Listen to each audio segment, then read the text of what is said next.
Good morning, and thank you for joining us. My name is Pastor Michelle. And my name is Lacey. And this month, we're talking about creativity, imagining what you can do because you were made in God's image. Today's story is about Esther, who was a Jewish woman. She was raised by her cousin Mordecai. And one day, the king needed a new queen. So the king ordered a contest that would take about a year. Drum roll! Esther became queen of Persia. Haman was a promoted official. He was higher than all the other nobles. People bowed to him, but Mordecai didn't, and Haman decided to destroy all the Jews. The king gave an order to put it in place to kill all the Jews. The king didn't know that his queen Esther was a Jew. Esther decided to be brave, so keep watching to find out what happens next. Remember this week, God made you for a purpose, big or small. Have a great week. Remember to stay safe.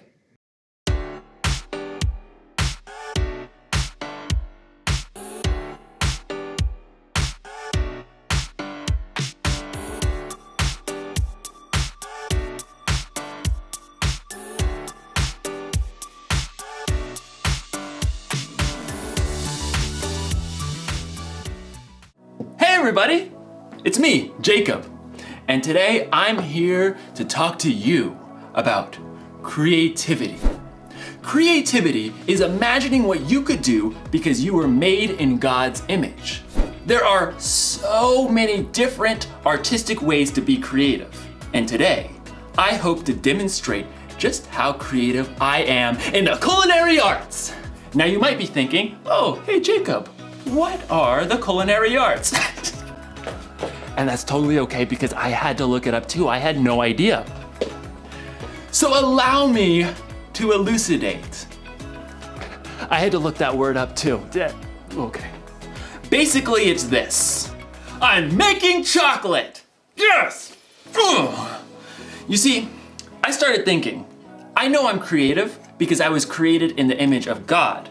But what if drawing and sculpting and, art stuff isn't my thing? What if chocolate making was my thing, my purpose? And time for the last thing, the cocoa powder.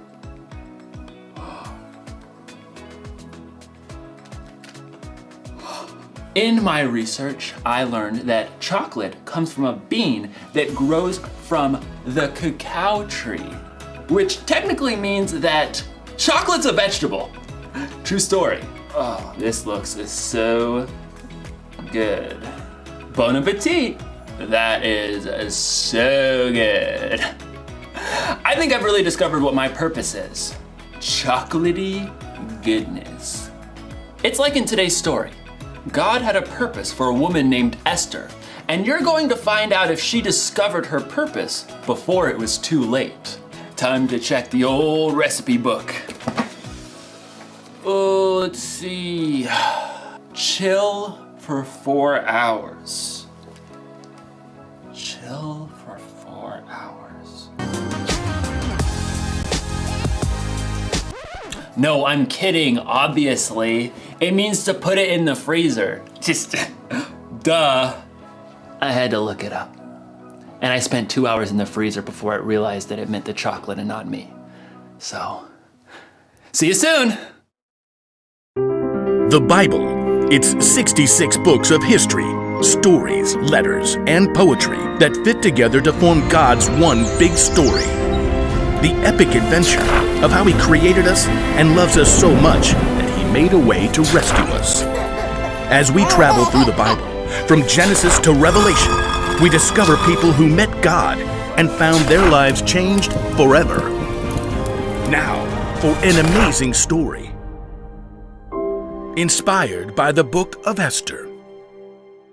Esther was the queen of Persia. Wait, what? Queen? Esther didn't become queen in the usual way. See, her father wasn't a king, and she wasn't from a noble family. It's just me and cousin Mordecai. In fact, Esther was Jewish. Many of God's people had been captured and brought to Babylon when their home, Judah, was conquered. Then Babylon was taken over by Persia. So Esther grew up in a land that wasn't her own. When Esther's parents died, her cousin Mordecai raised her as his very own daughter. Always remember what our scriptures say. Love the Lord your God with all your heart and with all your soul. Love him with all your strength. One day, a new king named Xerxes came to power in Persia. He was so impulsive that he actually fired his queen Vashti simply for refusing to show up at a wild party. She will never see me again. When Xerxes had finally calmed down, he had realized he now had no queen. I have no queen. He would have to find a new one. I must find a new one. So the king decided to hold a contest. He ordered his officials to gather the most beautiful young women in the land and put them through an entire year of beauty treatments. Esther was one of those girls chosen. Cousin Mordecai, what do I do? Don't tell anyone you're from a Jewish family. I have chosen my new queen. Drum roll. My new queen is Esther. Me? Assume the queenly royal crown. I might have to resize it. Just as Xerxes had so impulsively switched queens, he also promoted a royal official named Haman higher than all of the other nobles in the kingdom. Bow to me, you fools! Haman was delighted when all of the officials outside the palace bowed low before him. When he discovered that Mordecai refused to bow, he was enraged. You have to bow! Somebody make him bow! Haman was so angry. He made a plan to destroy not only Mordecai, but all the Jews in the land. He laid it out for the king. Your Majesty, these Jews live differently than everyone else. They don't obey your laws. Fiddlesticks! That's just wrong. Precisely. Give the order to destroy them. Consider it done. Xerxes agreed to the terrible decree. Messengers took the letter all over the kingdom. Hear ye, hear ye. On the 13th day of the 12th month, all Jews are to be killed. Hear ye, hear ye. When Mordecai and the other Jews discovered the horrible news, they dressed in rough clothing and wept bitterly. Mordecai sent a message to Esther in the palace, telling her what Haman had done. You must ask the king to save our people. Esther was devastated. She sent a response to her cousin. No one can come before the king unless he sends for them. If I do it, I'll die, unless he reaches out his gold scepter to me. Mordecai sent his answer right back. You may not escape, even though you're queen. Who knows? It's possible that you became queen for just a time like this. He's right. Here, tell this to Mordecai. Gather all the Jews. Don't eat anything for 3 days. I and my servants will fast too. Then I'll go to the king. Esther faced an impossible dilemma, but she took 3 days to prepare her heart and her mind. Bring my most beautiful royal robes. Heart racing, Esther entered the throne room. Across the long hall, she saw the king seated high on the throne. Breathless, she waited for him to see her. Please, please, please. The king looked up, his dark eyes locked on Esther's face. And then he smiled. He reached out his golden scepter. Thank God. What is it, Queen Esther? I'll give you anything, up to half my kingdom. Esther could have made her request right away, but she knew she would have a better chance if she made the king curious. King Xerxes, if it pleases you, come to a feast I prepared today. Oh, and bring Haman. Consider it done. Esther created an elaborate feast for the king and his number 2 official. Look at me, you peasants, invited to the queen's banquet. At the meal, King Xerxes once again tried to discover what Esther wanted. I'll give you anything, up to half my kingdom. Once again, Esther held her ground and waited for the perfect moment. I'd like you and Haman to come to another feast tomorrow. Then I'll answer your question. The king agreed.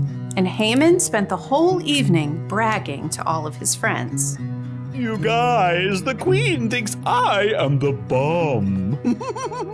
But the second feast was a different story. As before, Esther prepared an incredible meal. Both Haman and the king were quick to dig in. What do you want me to do for you? I'll give you up to half my kingdom. Esther took a deep breath. Something told her this was the right moment. Your Majesty, let me live. Please spare my people. We have been sold to be destroyed. Haman paled and choked on his fillet, but the king's face flushed red with rage. Who is the man who has dared to do such a thing? Esther turned her gaze on Haman. Haman is the one. In a panic, Haman threw himself at the queen. Totally didn't mean it. Please, please, please let me live. You dare attack the queen? Take him away. That very night, Haman was killed, and the king created a new order that would allow the Jews to be saved. We will celebrate this day with great joy. God had given Esther a surprising position in a foreign nation, and when the time was right, she would use all she had been given to save her people.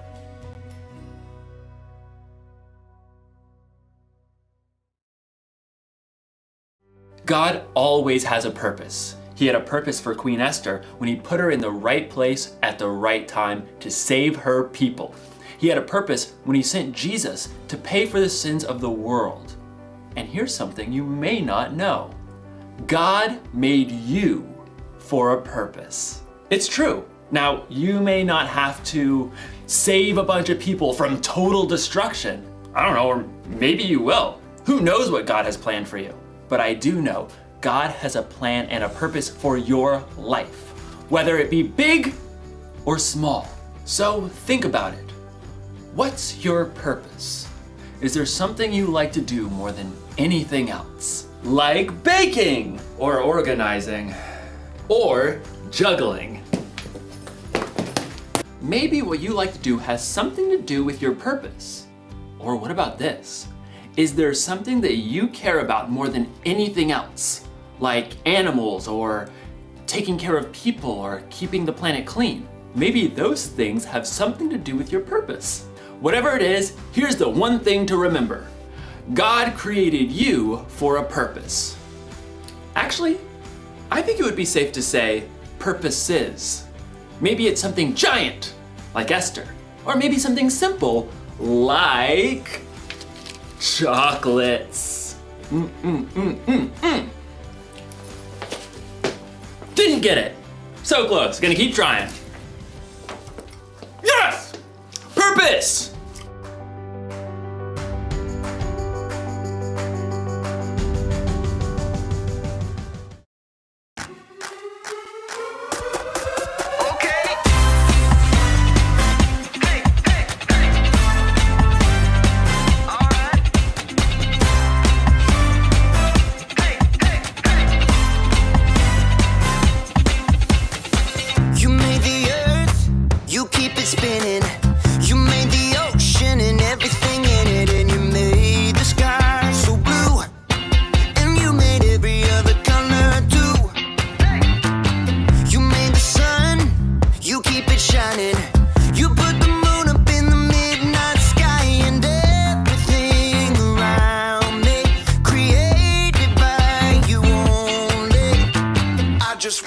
I just wanna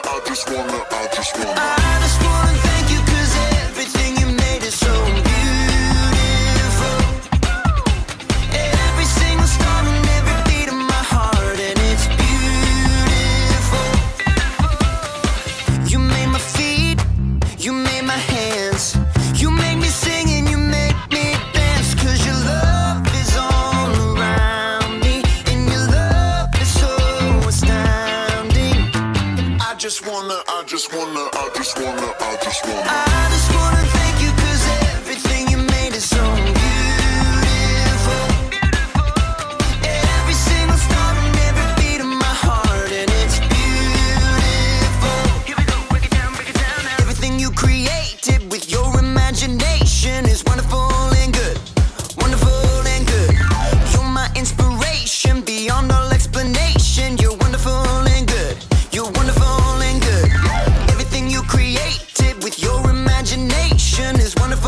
I just wanna